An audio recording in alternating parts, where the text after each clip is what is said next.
So, Jai Gurudev, thank you for joining us today. So, as we continue our discussion on the Ramayana characters, if they had done Art of Living, Sudarshan Kriya, meditation, Sahet Samadhi meditation, or guided meditation in Gurudev's voice. So, Nishad Raj Guhaka was a friend of Rama. If Guhaka practiced Seva and Satsang, how would his friendship with Rama evolve?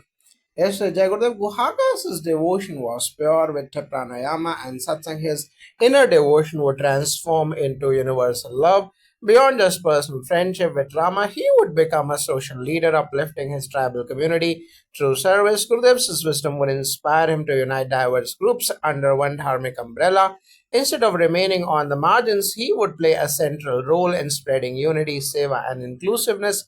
His friendship with Rama would then become symbolic of unity across all castes and communities. Now, Shabri was already a symbol of devotion. How would Art of Living enhance her sadhana? Yes, Jagurudev Shabri waited lifetimes for Rama with devotion, with her Sudarshan Kriya and meditation.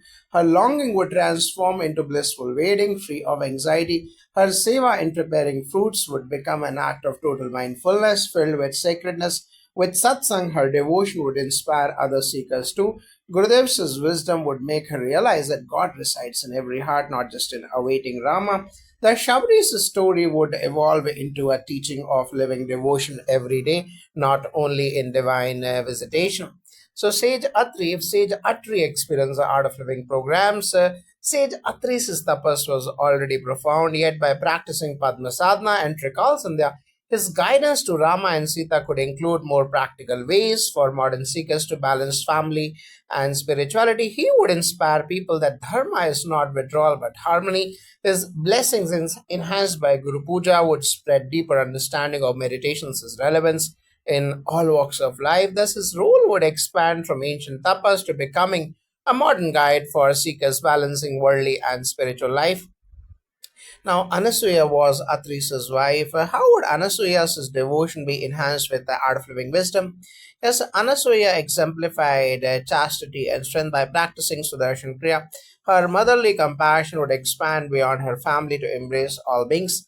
Her advice to Sita would then include practical wisdom on meditation, pranayama, and seva, helping her navigate exile with calmness. Gurudev's guidance would make Anasuya a role model for modern women, showing how spirituality makes one strong, compassionate, and radiant. She would demonstrate that inner purity, enhanced by daily practices, naturally uplifts the household and society.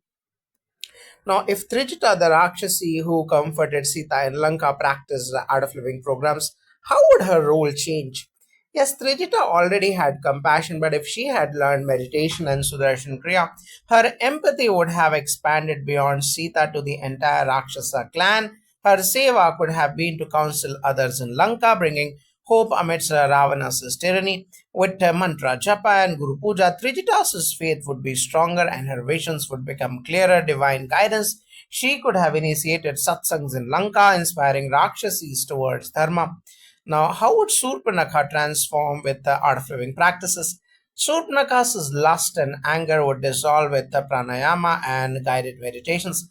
Instead of jealousy, she would discover self worth and beauty within. Perhaps she would have chosen seva projects rather than creating enmity. Through Devi pujas, her feminine energy could have turned from destructive to nurturing. She might have become a protector of forests, honoring Sita instead of competing with her. Now, Maricha disguised himself as a golden deer. Could art of living change him? His fear of Ravana made him obey evil. With Sudarshan Kriya, his fear would have dissolved, giving him courage to refuse Ravana's orders. With yagyas like Agnihotra, Maricha could have purified his karma. Instead of deceiving Rama, he might have assisted in dharmic causes. Now, how would Subahu, another demon, be different? His aggression would be channeled into yogic strength. Bhastrika Pranayam could transform his violent energy into determination for good causes. With homas like Rudrahoma, his anger could be dissolved. He might have protected sages instead of disturbing their yagyas. Now, could Tataka, mother of Maricha, be transformed?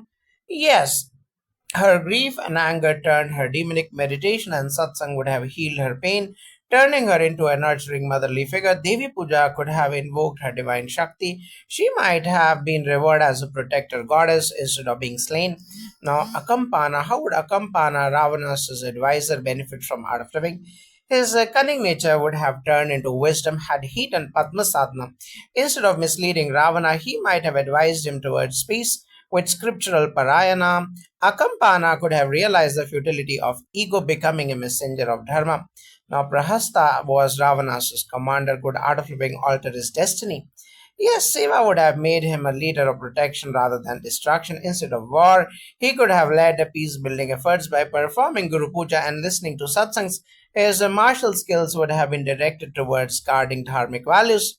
Now, Indrajit or Meghnad was mighty but misled. What if he had art of living training?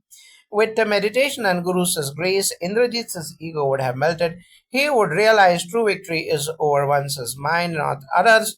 Through yajnas, his astras would have been sanctified for dharma. He could have become a protector of humanity like Kartikeya. Now, Kumbhakarna was powerful but bound by faith. Could art of living practices change him? His sattva would have increased with a vegetarian diet, Sudarshan Kriya,